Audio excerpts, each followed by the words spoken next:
Praise the Lord.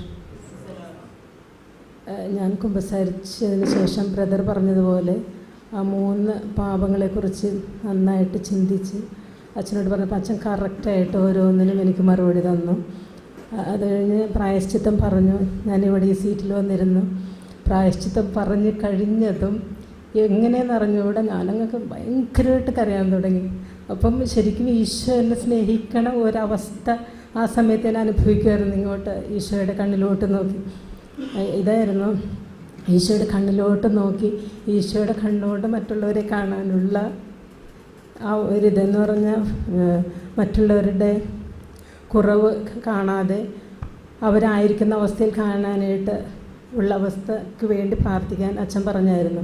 അപ്പോൾ അത് ഒരു ദിവസം കൊണ്ട് സംഭവിക്കുന്നതല്ല, ഒത്തിരി അത് ട്രൈ ചെയ്താലേ അത് സാധിക്കുകയുള്ളൂ. ഈശോയുടെ കണ്ണിലൂടെ കാണാനുള്ള കൃപയ്ക്കായി പ്രാർത്ഥിക്കാൻ പറഞ്ഞു.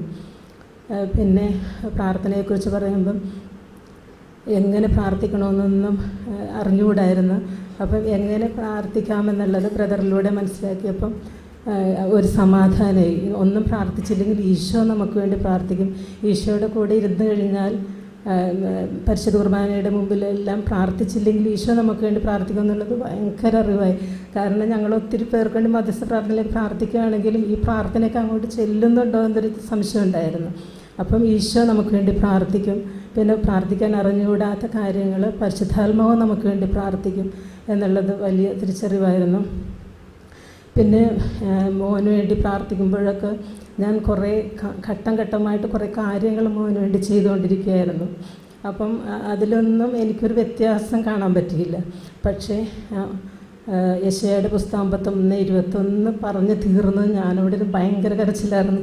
എനിക്ക് കിട്ടിക്കഴിഞ്ഞാൽ എന്താ ചെയ്യേണ്ടതെന്ന്, എൻ്റെ അനന്തര തലമുറക്ക് പോലും നന്മ ലഭിക്കാൻ തക്കവണ്ണം ജ്ഞാനത്താൽ നിറയണം എന്ന്, മാതാപിതാക്കൾ ജ്ഞാനത്താൽ നിറയണമെന്നുള്ളത്. പിന്നെ 4 മണിക്കൂറിന് പ്രാർത്ഥിക്കുന്ന ആ കാര്യം ജ്ഞാനവാതിൽക്കൽ കാത്തു നിൽപ്പുണ്ട്.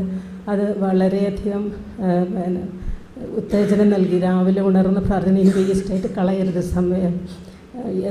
സമയം എനിക്ക് ഒത്തിരി ഉണ്ടെങ്കിലും ശരി, ഇനി മുതൽ 4 മണിക്ക് ഉണർന്ന് പ്രാർത്ഥിച്ച് 1 മണിക്കൂറെങ്കിലും ജ്ഞാനത്തിൻ്റെ പുസ്തകം അച്ഛൻ പറഞ്ഞതുകൊണ്ട് ഞാൻ പഠിച്ചുകൊണ്ടിരിക്കുകയായിരുന്നു. എന്നാലും കുറച്ചുകൂടി ഇനി സമയം വേസ്റ്റാക്കാതെ ഈ ജ്ഞാനത്തെക്കുറിച്ച് പഠിക്കണം എന്നുള്ളത്.